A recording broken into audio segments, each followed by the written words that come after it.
محمد یوسف بسی موڑ تو الکریم سویٹ والے اللہ پاک تھانو نست نبود فرمائے تسا مینو جان بوجھ کے مسجد چھٹی کرائی خانہ کعبے سامنے دعا کر رہے ہیں اللہ پاک تھانو ہمیشہ ذلیل و خوار فرمائے اور تسا نے ظلم کیتا رمضان تو دن پہلے تسا مینو مسجد کڈیا۔ ناظرین کرام، یہ ویڈیو آپ ملاحظہ فرما رہے ہیں کہ ایک شخص جو ہے امام مسجد صاحب حرم شریف میں خانہ کعبہ کے سامنے حالت احرام میں اپنی مسجد کی کمیٹی کے ممبران کے نام لے لے کر جو ہے ان کے لیے دعائے ضرر یعنی بد دعا کر رہا ہے، اور یہاں تک بندہ اس وقت ہی پہنچتا ہے جب وہ انتہائی مطلب ہے کہ اس کو ستایا گیا ہو، ٹینشن دی گئی ہو، پریشان کیا گیا ہو۔ اب ایسا تو نہیں ہے کہ ایک بندہ یہاں سے لاکھوں روپے لگا کر جو ہے وہ بیوی بچوں کو چھوڑ کر سب کو چھوڑ چھاڑ کے وہاں پہنچا ہو، اور ظاہر ہے جو بندہ حرم شریف میں جاتا ہے خانہ کعبہ کو دیکھتا ہے تو وہاں تو وہ اپنے لیے عزیز و اقربا کے لیے اور جو لوگ اس سے محبت کرتے ہیں ان سب کے لیے دعا کرتا ہے۔ اب یہ واحد امام صاحب ہے وہاں جا کر جو ہے وہ بجائے ان کے لیے دعا کرنے کے بد دعا کر رہے ہیں۔ اب وجہ کیا ہے؟ تو ظاہر سی بات ہے، اس جب سٹیج پر بندہ جب پہنچتا ہے تو کوئی نہ کوئی وجہ تو ہوتی ہوگی۔ اب وجہ وہ خود ہی بیان کر رہا ہے کہ انہوں نے میری چھٹی کرا دی، کوئی وجہ بھی نہیں تھی بغیر کسی وجہ کے۔ اور یہ ایسا ایک کے ساتھ نہیں ہوتا، یہ ہے کہ چونکہ یہ ہمارا جو طبقہ ہے مطلب ائمہ حضرات کا، مجھ جیسے طالب علموں کا، تو یہ عموماً جو ہے اس قسم کے لوگوں کا شکار بنے رہتے ہیں۔ اور اس کی ایک وجہ یہ بھی ہے کہ جو اکثر، میں سب کی بات نہیں کر رہا، تقریباً جو میرے نالج میں اور جو میرے ایکسپیرینس میں جو بات آئی ہے وہ عموماً جو ہے وہ مساجد کی جو کمیٹیاں ہوتی ہیں ان کے جو ممبران ہوتے ہیں نا، وہ عموماً علم سے مطلب ہے کہ یوں کہہ لیں کہ وہ دور دور تک ان کا کوئی تعلق بھی نہیں ہوتا۔ اور یہ ایسے ہوتا ہے جو میں نے دیکھا ہے کہ وہ جب وہ مطلب کالونی بن گئی، بستی بن گئی یا مطلب محلہ ہے، تو جو ان میں مالدار لوگ ہوتے ہیں وہ کوشش ہوتی ہے محلے والوں کی بھی، چلیں یہ چندہ بھی دے لیتے ہیں اور یہ سنبھال بھی لیں گے، تو چار پیسے بھی ان کے پاس ہیں تو کبھی کو کمی بیشی ہو بھی گئی تو 500 1000 2000 ان کو ملانے میں کوئی ٹینشن بھی نہیں ہوگی، تو ان لوگوں کو وہ آگے لے کر ممبر بنا دیتے ہیں۔ اب وہ لوگ ہوتے ہیں جو نودولتی ہوتے ہیں، جنہوں نے کبھی دیکھی نہیں ہوتی دولت، اور جب ان کے پاس پیسے آ جاتے ہیں تو ان کو پھر اور کوئی سنے نہ سنے تو وہ امام تو پورے محلے کی زنانی ہوتی ہے پوری، میں تو کہتا رہتا ہوں بھی بیچارے کو سب کی سننی پڑتی ہیں۔ اب وہ جو گھر سے تنگ ہو وہ بھی امام کے سر پر سوار ہو جاتا ہے، تو بیچارہ امام جو ہے وہ سب کی سنتا ہے، کہیں چودھری صاحب ناراض نہ ہو جائے، ملک صاحب، خان صاحب۔ اور میں ائمہ حضرات سے بھی گزارش کرتا ہوں، دیکھیں یہ کوئی آسان کام نہیں ہے۔ امامت جو ہے، جو شخص امامت کے شعبے سے منسلک ہو گیا وہ اپنے آپ کو آزمائش میں ڈالے۔ وَلَنَبْلُوَنَّكُمْ بِشَيْءٍ مِّنَ الْخَوْفِ وَالْجُوعِ وَنَقْصٍ مِّنَ الْأَمْوَالِ وَالْأَنفُسِ وَالثَّمَرَاتِ، یہ جو آزمائشیں ہیں نا جس میں اللہ نے فرمایا تم کو ضرور بے ضرور آزماؤں گا، اللہ نے جو آزمانا ہے ہمیں تو یہ ایمان والوں کے لیے، جس کے پاس جتنا ایمان ہے اس کو اتنا آزمائش میں ڈالا جاتا ہے۔ تو میں نے تو یہ دیکھا ہے کہ جو شخص اس مسئلے کے ساتھ مخلص ہوا وہ ہمیشہ آزمائش میں ہی رہا۔ حضرت ابوبکر صدیق رضی اللہ تعالیٰ عنہ سے لے کر آپ تاریخ اٹھا لیں، حضرت عمر پاک ہیں،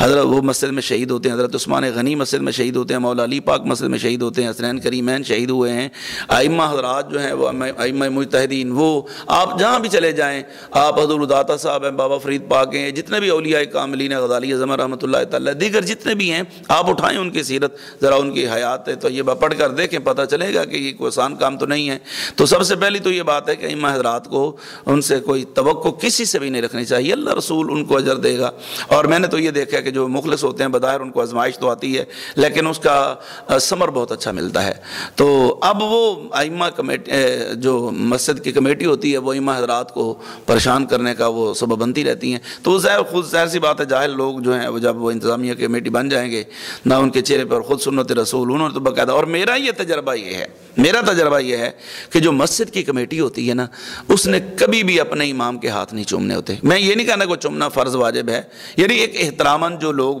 دوسرے لوگ جو ہیں وہ ایک عالم دین سمجھ کر ایک بندہ تبلیغ کر رہا ہے، بیان کر رہا ہے، میں حدیث بیان کر رہا ہوں یا قرآن بیان کر رہا ہوں، اب دل پر اثر ہو گیا تو وہ لوگ جو بڑے معتقد ہو جاتے ہیں، کسی بھی مکتبہ فکر میں ہر میں ہوتے ہیں تو جو روکتے ہیں تب بھی وہ ان کے بھی لوگ ہاتھ چومتے ہیں، ہم نے دیکھے ہیں، تو کوئی عقیدت سے چوم ہی لیتا ہے۔ لیکن آج تک میری مطلب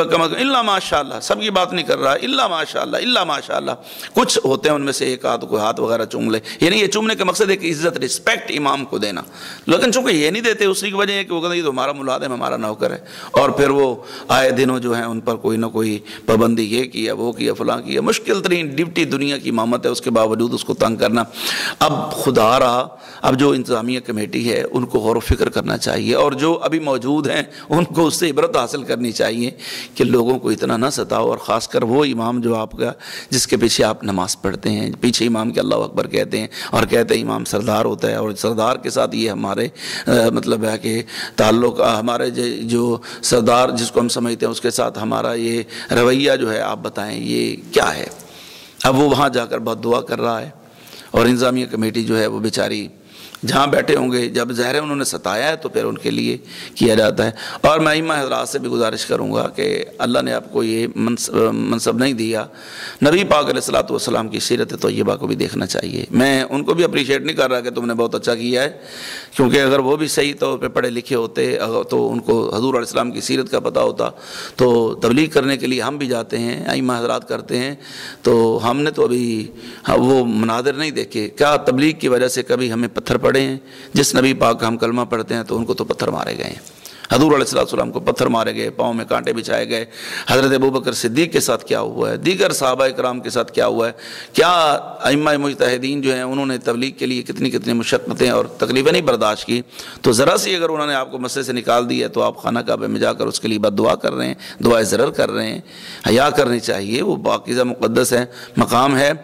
یہاں انتظامیہ کمیٹی کی مذمت بھی کرتا ہوں کہ ان کو کوئی بھی ہے ان کو ایسا نہیں کرنا چاہیے کہ آپ جس کے پیچھے نماز پڑھ لیں تو کم از کم حضرت حر کی سنت ادا کرتے ہوئے نماز کو بچائیں بھی صحیح، یہ نہیں ہے کہ نماز پڑھتے جائیں اور نماز برباد کرتے جائیں۔ اور جو ائمہ کرام ہیں تو ان کو بھی سوچنا چاہیے کہ یہ منصب جو ہے وہ روزی روٹی کا ذریعہ نہیں ہے، یہ تو ایک اعلیٰ ترین منصب ہے۔ اللہ نے پوری کائنات میں سے آپ کو چن لیا اپنے محبوب کے مصلی پر کھڑے ہونے کے لیے، یعنی حضور علیہ السلام کا جو مصلی مشن تھا، امامت ہے، خطابت ہے، اس کے لیے آپ کو چن لیا گیا ہے، تو ذرا سی بات پر آپ جو ہے وہاں جا کر اس پاکیزہ مقام پر بد دعا کے لیے شروع ہو گئے ہیں۔ کو خیال کرنا چاہیے، ابھی ہمیں پتھر نہیں مارے لوگوں نے، روڑے نہیں مارے ہمیں، ہمارے پاؤں میں کانٹے نہیں بچھائے، ہمارے سامنے لوگ ابھی گالیاں نہیں نکالتے، پیٹھ پیچھے تو بادشاہوں کی برائیاں بھی ہوتی رہتی ہیں، گلے ہوتے رہتے ہیں، ہمیں تو ابھی اس مقام تک نہیں پہنچایا گیا، لوگ اب بھی رسپیکٹ کی نگاہ سے دیکھتے ہیں۔ اور پھر دوسری بات،